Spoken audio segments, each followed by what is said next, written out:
testosterone. Find massmoney.com, Gem Plumbing, and by Golf. On Boston's home for sports, 98.5, the Sports Hub. The Rafael Devers trade kind of opened up some financial flexibility for the team. How much did that factor into aggressively wanting to find opportunities to lock players up long term and with that extra reinvest that money, I guess, basically?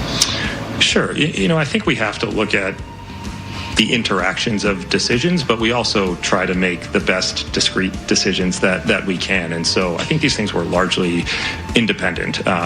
We felt like what was best for the organization at the time was to trade Rafi, and yesterday we thought that what was best for the organization is to come to an agreement to keep Roman in a Red Sox uniform for a really long time. And I think if we continue to take that approach and make the best decisions with each kind of situation that's in front of us, then ultimately we're going to look back and realize that we've stacked good decision on top of good decision and put the team in a great position to win games. Okay, so let me start here on the baseball hour because I have a lot to catch up on from the last couple of nights. That right there obviously was Craig Breslow speaking about the Roman Anthony contract as it related to Rafael Devers. So let me say this part right out of the gate. And by the way, coming to you from Nantucket tonight, we'll be back. There is no show tomorrow night, which is why, because the Patriots are on here on 98.5, which is why it's important for me to be here, give you my thoughts on the Red Sox, where they stand. We'll get to last night's loss, but the Anthony contract, the Roman Anthony contract is the story as it pertains to the Red Sox right now. So let me get this part out of the way, because I know many of you don't understand it, and if it sounds like I'm calling you a dumbass, I'm really not. I'm just telling you, I don't expect you to understand all the rules, all the minutia of free agency, when it happens, what the typical earning power of someone like Roman Anthony would be, all of that. So let me start with this. Roman Anthony signed an 8-year deal worth $130 million that could become a 9-year deal worth $160. I'm going to start there. Now, there are some incentives in there that can raise the value of the contract, but the guaranteed money is $130 million over 8 years. It could be $160 over 9. If you like the contract, you should, but it's not as good a deal as you think it is. Okay, let me start there. So again, 617-779-0985. First and foremost, Roman Anthony was going to be here after this season for 6 more years anyway. And at that point, the Red Sox were either going to have re-signed him in that window or traded him away or let him go or what have you. Certainly a lot of possibilities there. And if I'm telling you something you already know, then don't, I apologize for repeating it and sounding like I'm talking down to you. So what the Red Sox really got out of this deal was 2 more years of Roman Anthony for about $55 million. That's what they got. Now, he will earn some additional money in the first 6 years of that deal, 5 or 6 years of that deal. I'm going to call it, let's just say he'll earn an additional $40 million. Had he become a free agent instead, he would have made tens to hundreds of millions of dollars more. Okay, it wouldn't even be close.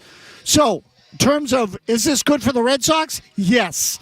Is it a good decision by the Red Sox? 100%. Frankly, they kicked Anthony's ass in the negotiation, and if he had had an agent with any kind of experience who was a hardliner in any way, someone like Scott Boras, or I could pick any one of a number of experienced free agents. There's no way in a million years that any of those agents would have let Roman Anthony sign this contract.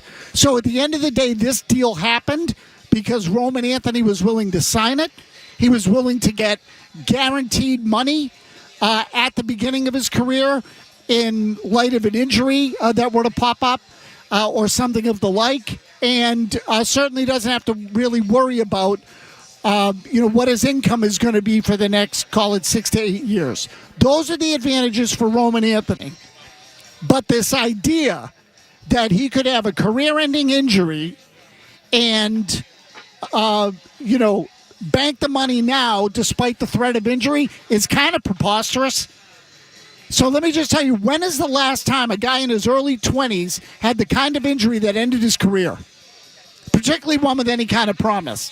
It really hasn't happened in a long, long time, and it wasn't going to happen to him in all probability either. We're talking 99.9% likely that he was going to play those first 6 years. He's that kind of talent, and the medicine now is that good. I want to get to Devers momentarily, but first let me play for you a little bit of Roman Anthony. You heard some of this last night.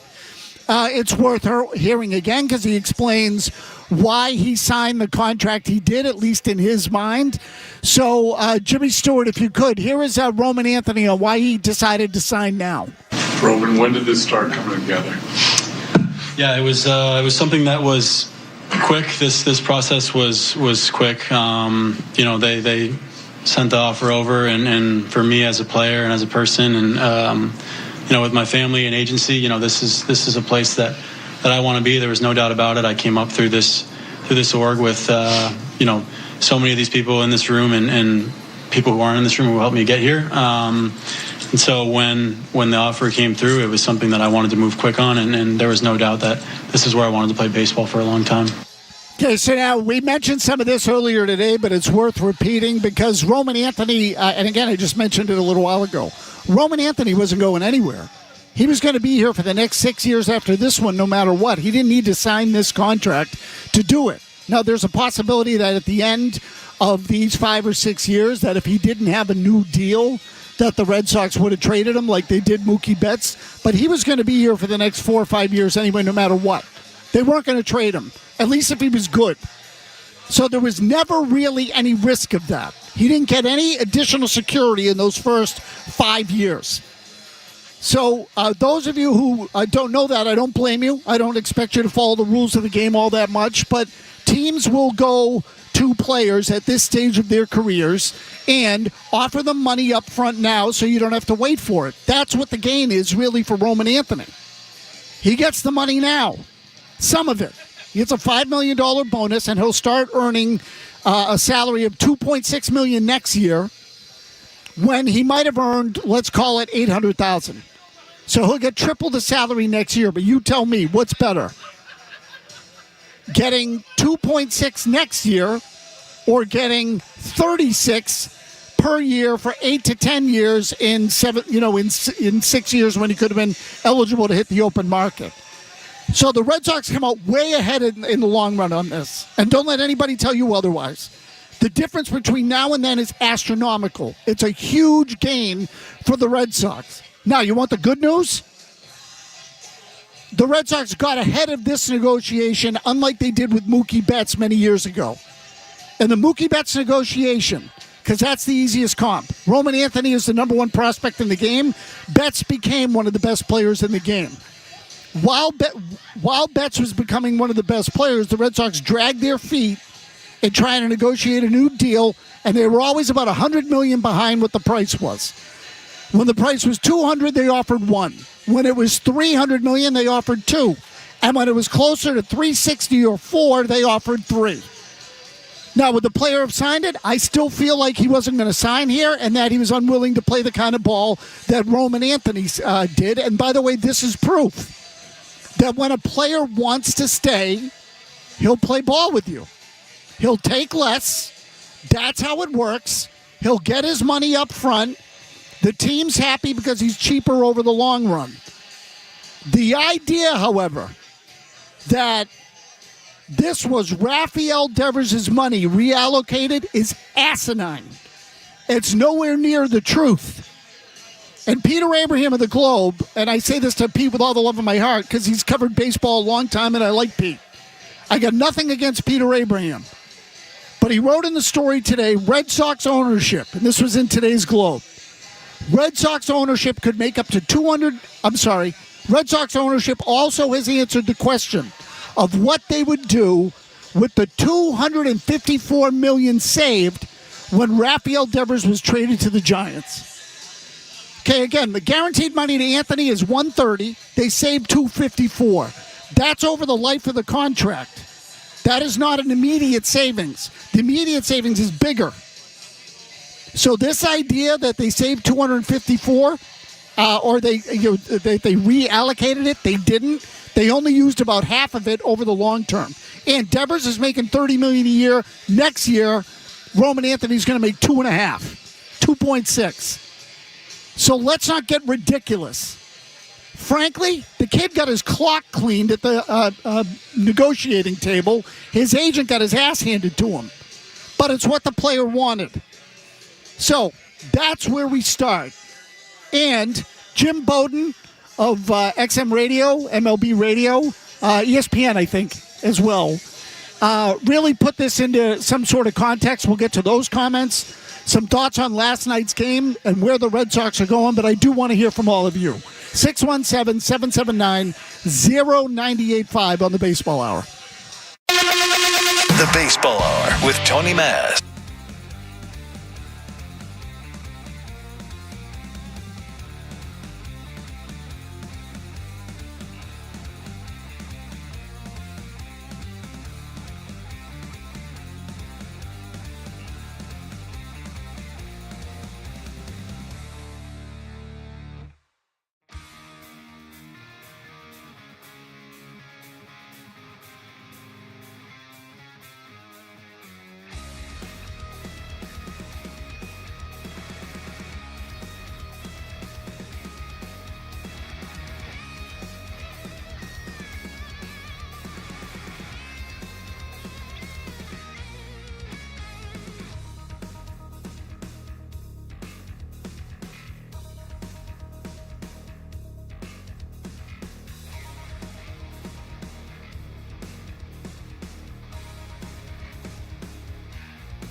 not believe Roman Anthony left that much money on the table. I'm actually in a state of shock. I don't understand how you can sit there and watch Ronald Acuna Jr.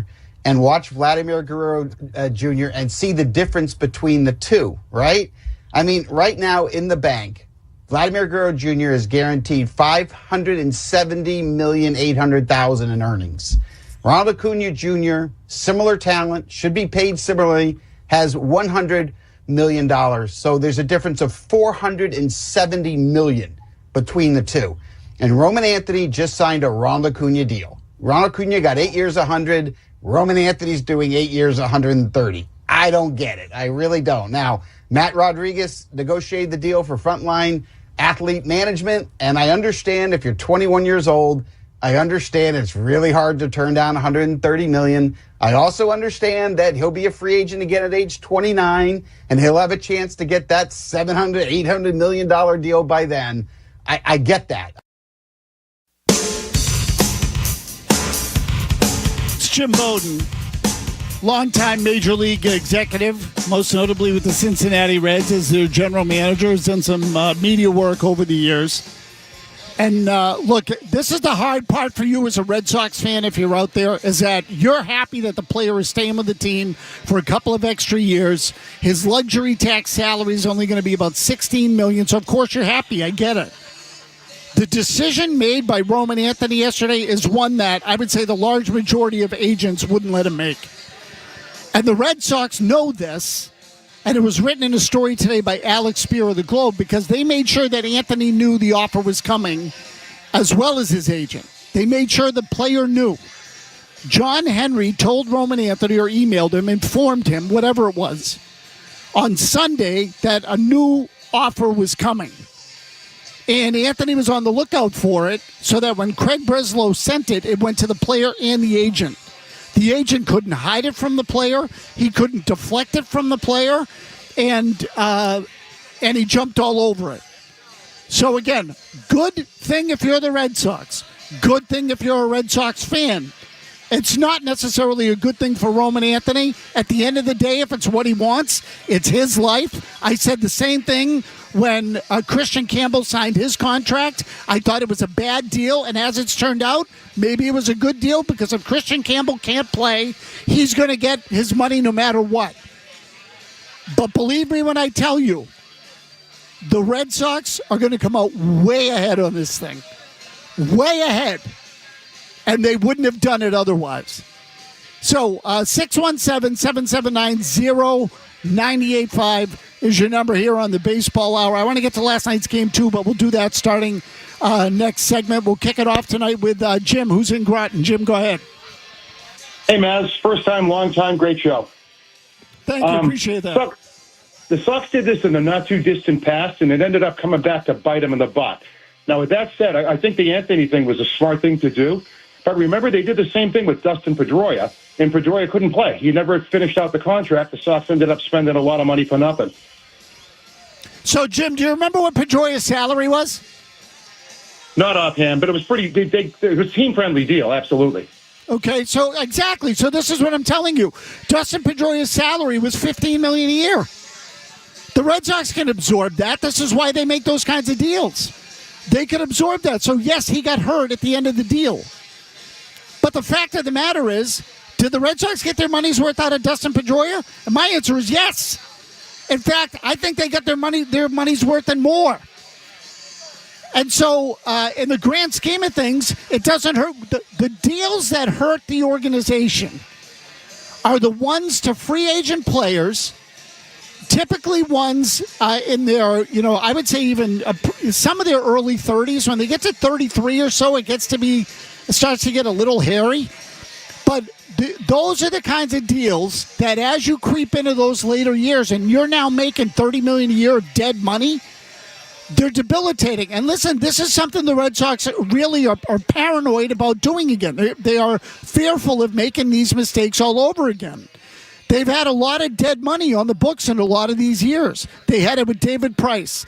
They had it with Chris Sale. They had it with Adrian Gonzalez. They had it effectively with Carl Crawford.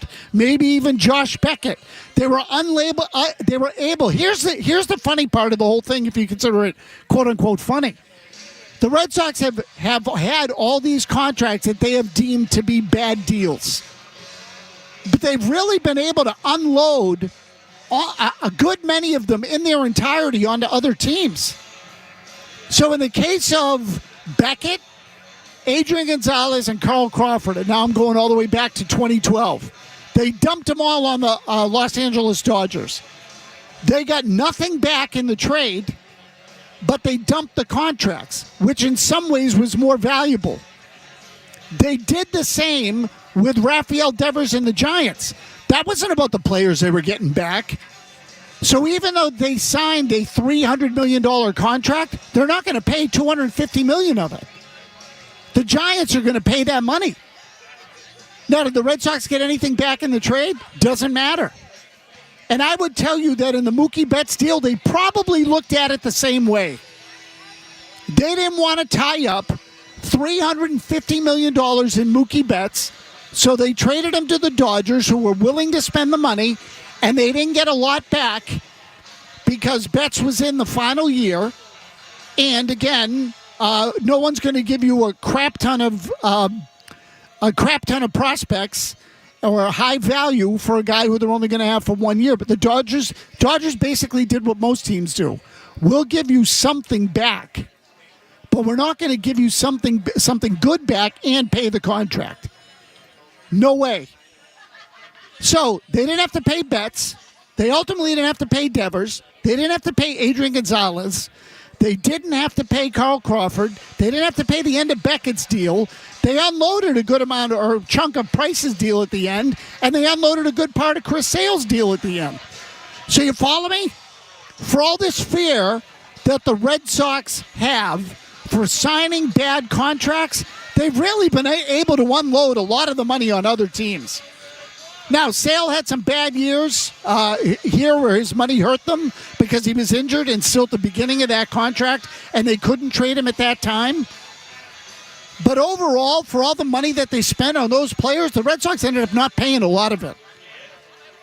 So in this particular case, it's a smart sign. Roman Anthony's 21. He's not 30 like Chris Sale was at the time of that deal, or 29. It's a totally different thing. They're signing him at a different stage of his career. He's younger. He's healthier. He has the drive to prove himself in the major leagues. He certainly has the drive to win, I think. I don't think he's going to coast this early in his career because he doesn't know any better. So they should get a younger, healthier, more productive, focused player. Will he be as experienced at the beginning and know the ins and outs? The answer is no. But as he grows into it, they're only going to pay him $2.6 million next year. So there's not a ton of risk if you're them. And there's an obvious question here, which comes from Ben, who's in Stoneham. Ben, what do you got? Yeah, I mean, what if he turns into Phil Plantier, Maz? Okay. And what are they paying him, Ben, on average? Do you know? Over the course of the deal? Yeah. So, in other words, what would the average annual salary in this deal come out to be? Well, I mean, they're paying off the 2 years when he's arbitration eligible. But the point is, it's guaranteed money. And if they had given that guaranteed money to Phil Plantier, they would have lost their shirt. Okay. Except that at this stage, it would be a hit of about $16 million a year. $16 million. So you tell me, as a $5 billion operation, or $4.5 billion, $4.8 billion, you think the Red Sox can absorb a hit of $16 million a year? Now you add up 3 or 4 of those, then you have bigger problems. Okay, now $16 million a year becomes $60 million a year, or 64. So that would mean that they effed up Christian Campbell, they effed up Garrett Crochet, they effed up Roman Anthony, and maybe Marcelo Meyer. If they screw up all of those, you know what happens? Craig Breslow's gone. That's what that means, that Craig Breslow gets shown the door, and that's the end of that. The odds on Roman Anthony are much higher than they were on some of those other deals. And don't kid yourself, it's also the odds of Roman Anthony succeeding are much higher than they were for Phil Plantier, too. Roman Anthony was the number one prospect in all of baseball. Number one. Jim Bowden just spelled it out for you. Basically, at the same stage of their careers, Ronald Acuna Jr. signed early for $100 million. Vladimir Guerrero Jr. waited and decided to go year to year until he was in a position where he had more leverage, and he got more than 5 times that much. I'll give you one more. Juan Soto, 26 years old, hit free agency and just made $765 million. If Roman Anthony becomes the kind of hitter that everyone thinks he can be, he might not get 760 or today's equivalent or the equivalent of 760, but he'll get a hell of a lot more than 130, I'll tell you that. Jim and Native. Jim, what do you got? I was just thinking, since Myers hurt, would he have gotten the contract first? But now since he's hurt, they're going to play him for service time, and that's why Roman Anthony got the deal that he got. So, Jim, I don't think Myers going to get a deal right now. But I'll tell you what, I do think that this latest thing with his wrist, if it ends up leading to surgery, because he's had wrist problems in the past, if he were to come back and not be the same player, and I would always worry about wrist injuries with any hitter, I wonder if it helps their case with Marcelo Meyer, too. Now he's had an injury. Now he's missed time. Maybe he won't play again, and he'll still be a rookie next year. But they might now be able to go to Marcelo Meyer and say, hey, look, we'll give you the same kind of deal we gave Christian Campbell. They're not going to give him what they gave Anthony because Anthony's talent and his body and his build, all of that, much bigger and better. So he's a better hitter than Marcelo Meyer is. But you want to tell me that they could go to Christian Campbell or someone like that, or a comp like that, and give him the same kind of money? That they could do. 617-779-0985. You want to call in? I'd love to hear from you. I want to get to a couple of plays in that game last night, because just when you think the Red Sox have turned a corner, and I shouldn't say that because they have turned a corner, but every once in a while, the ugliness of their stupidity rears its ugly head. And last night was a prime example. There were a few things that happened in that game beyond Jordan Hicks, which goes without saying. But there were a few things in that game that should have left you scratching your head. We'll get to those when we come back.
soft line drive that'll find a home in right center field.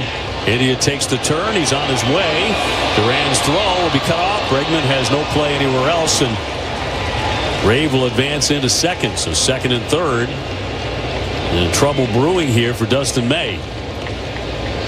Yeah, I think Jared would like to have this throw back. India on his way to second. It was just hit so softly, this line drive. It kind of got in on him a little bit. And see where Duran is. He's running away from third base, so India reads that. He's going to get the third, but Jared comes up and throws it, which allows Rave to get to second base, kind of take that double play away. And now the infield's going to be drawn in. So I have a couple of game thoughts that I want to just get out of the way, because I thought last night the Red Sox played one of the dumber games they've played in a long time. I don't know. I'm sorry. I don't know any other way to say it. Boy, were they stupid last night. So fourth inning, first of all, they hit 5 batters in the game. Okay, the pitchers hit 5 batters in the game. And as for Dustin May, I was hardly impressed. How could you be? Looked pretty ordinary to me. But early in the game, fourth inning, Red Sox are up 2-1. They start the inning with a hit by pitch. Then India singles to left. So now you get, first and second at that time. Then comes another single to center. So one runner is scoring, or one runner is trying to advance to third.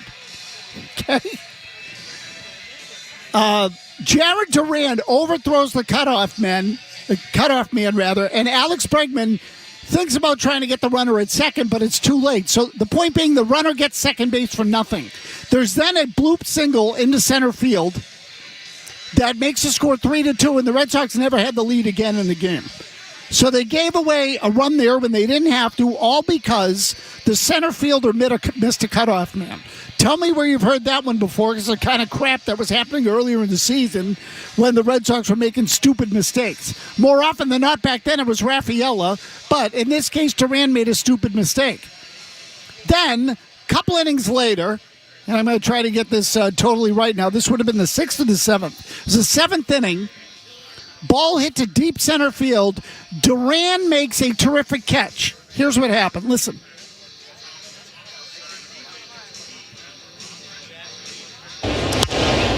Fly ball center field. Duran racing back to the track into the triangle. Lunges and makes the play. He'll throw back toward the infield. The runner's trying to get back, and they do. The throw is going to carry him off the sidewall. Now they're going to advance up to second and third. So Duran with a tremendous catch way out there in the triangle.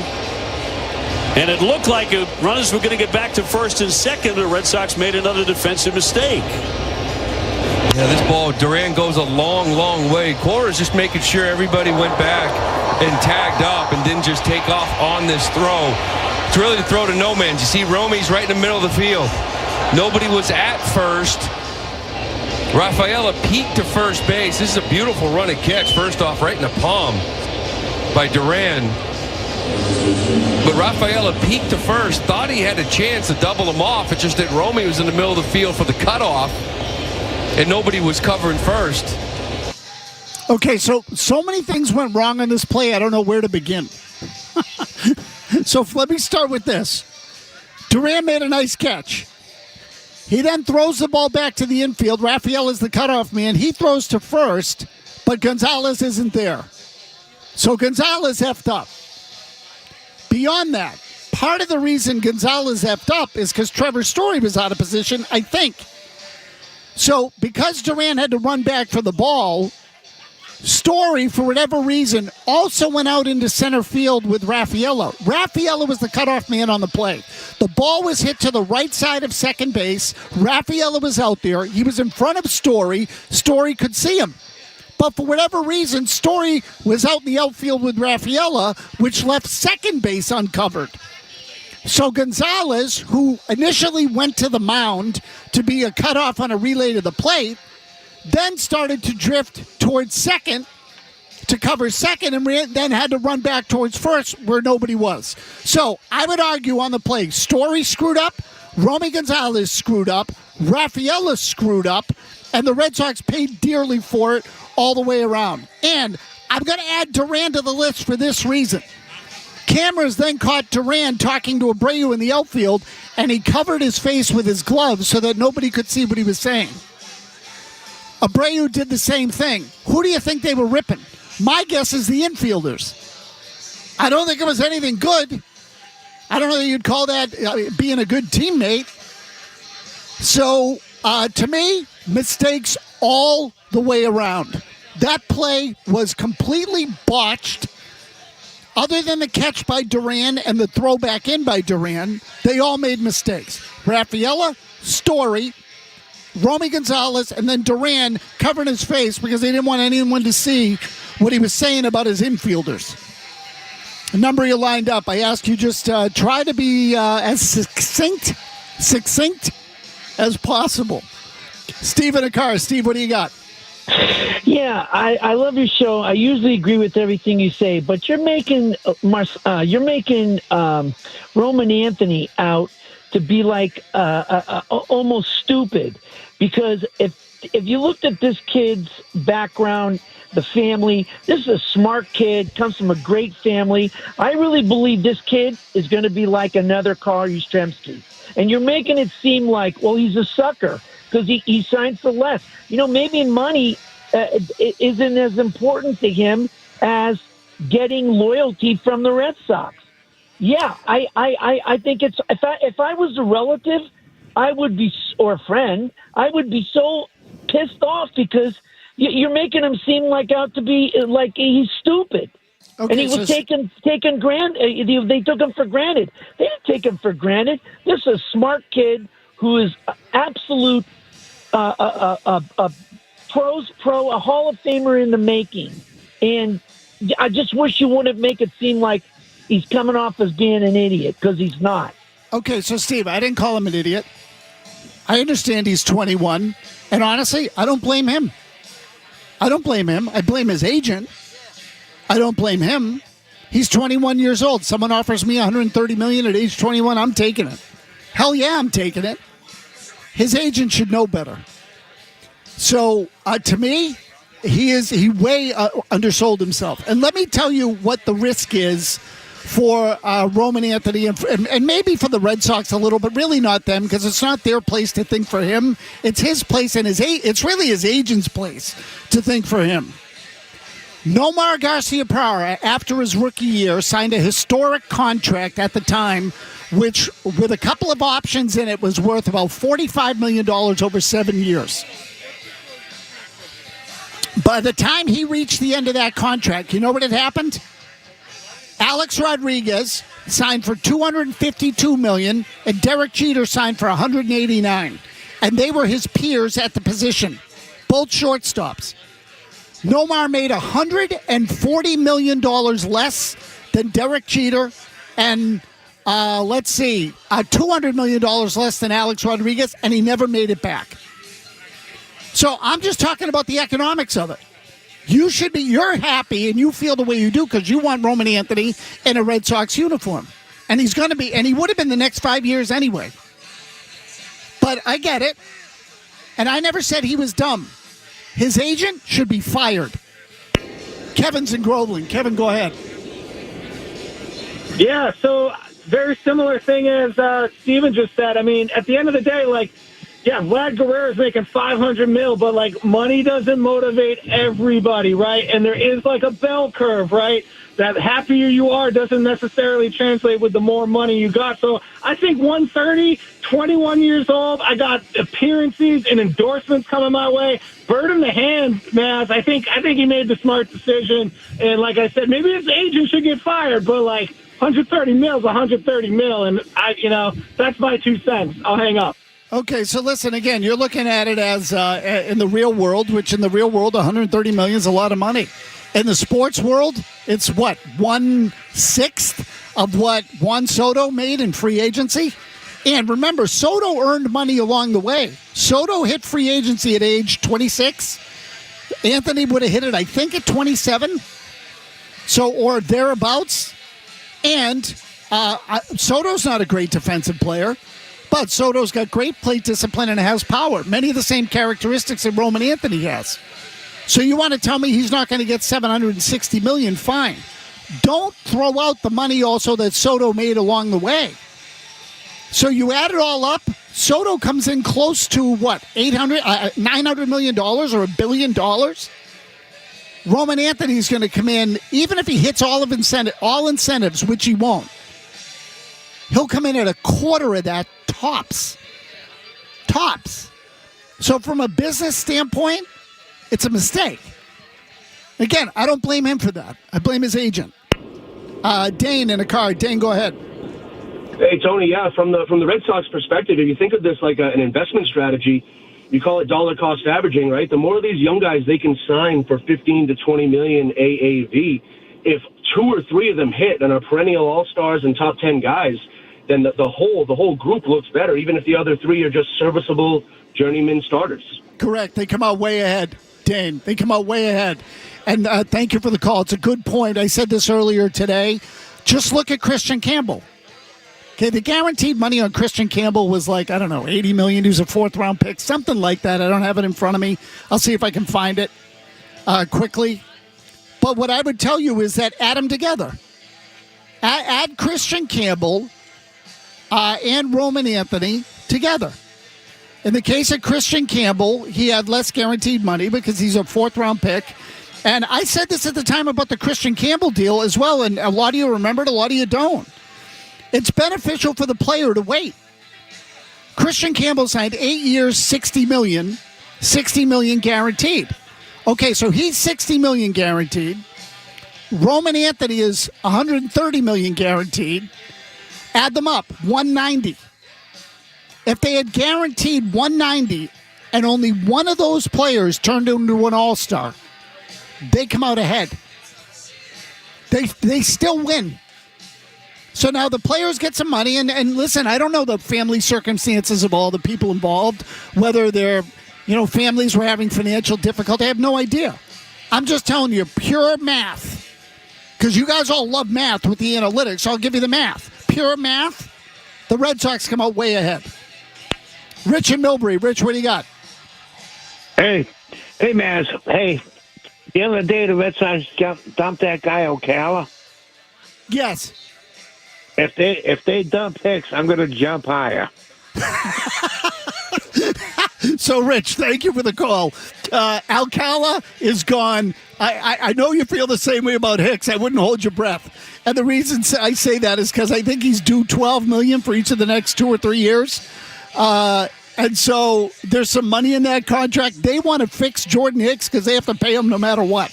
Alcala was an easy guy to send packing because he doesn't make any money. He was a piece of cake. So I'm glad he's gone too. I wish Hicks were gone next.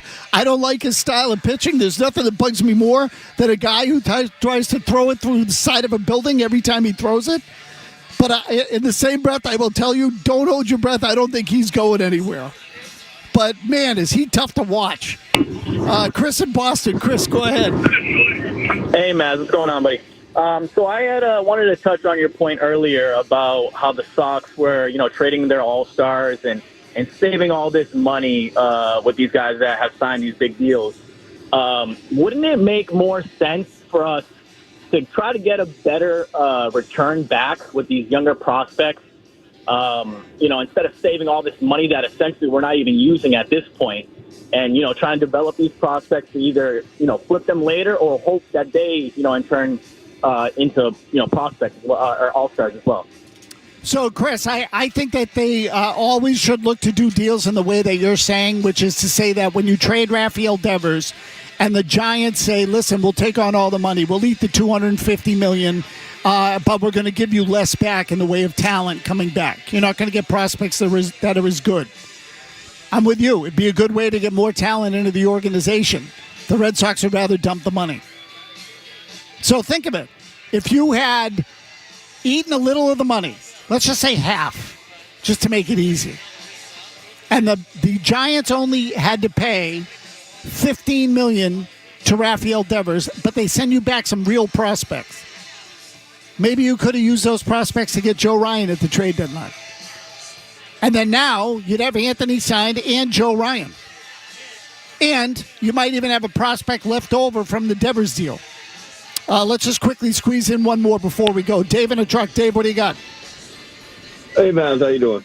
Good. My company did some work for you, some HVAC work. You're a great guy, but that's besides the point. The thing people aren't talking about here is with the millionaire's tax on the new contract, Anthony's making closer to $80 million than $100 million. Like, he's got it. He's 21 years old. He made a fool's decision. Like, this is insane that his agent would allow this. So, Dave, he's going to pay... Yeah. No, thank you for the call. I'm not going to lament the millionaire's tax. Okay, you're going to when you make that kind of money, you're going to pay taxes, and the millionaire's tax at the end of the day, I don't think is going to cost him as much as I'd have to do the math. Your number feels a little high in terms of what it's going to cost him, but I can tell you that had he gone to free agency, it's not even close. Okay, it's not even close, and so there's a reason Scott Boras is the best agent in the game. And when I say the best, I don't agree with everything Boras does or says. And if you, frankly, if you listen, when I've criticized Boras in the past, I think a lot of it is based on just the stuff that he says. It's not the stuff that he does. It's the stuff that he says. As a negotiator, there isn't anybody better. Most of his players get top dollar. There's no way one of his players would have signed a deal like the one either Campbell signed or Anthony. There's just no way. Boras would never allow it. And the Red Sox were smart enough to go to make sure Anthony was included on all of the correspondence about the contract because they knew he would want to jump at the deal. And he told his agent, I want to take this. I want to get it done. So, look, give Anthony credit for that. Okay? He doesn't want the business side to interfere with the baseball side. Maybe his family's got a lot of money. He doesn't need the money. I don't know. I have no idea. Or maybe, as a caller said, he's going to make it back in endorsements. Smart. Fine. No problem. He's going to be fine no matter what. No one's going to cry poor for Roman Anthony. But if we're talking about the business of the sport, if that is the discussion, who won the negotiation? The Red Sox in a landslide. And if they take the money they save on this deal and apply it to veteran guys that they can pick up on short contracts to put around their superstars when they're ready to win championships, good, fine, everybody's happy. So let's see how that part plays out, because the Red Sox have been what I would call risk averse. They're afraid of those big deals. So I don't think you're going to see any more $300 million contracts with free agents or guys about to hit free agency. I think those are gone. But if they can do it this way and spend their money smartly or more smartly like they did with Bregman, then it's a win-win for everybody. So anyway, again, broadcasting to you today from the Nantucket where we did the Felger and Maz show. Kevin Majori will have your headlines here momentarily. For everybody else, have a good night. We'll catch you next time. This is the Baseball Hour on the Sport.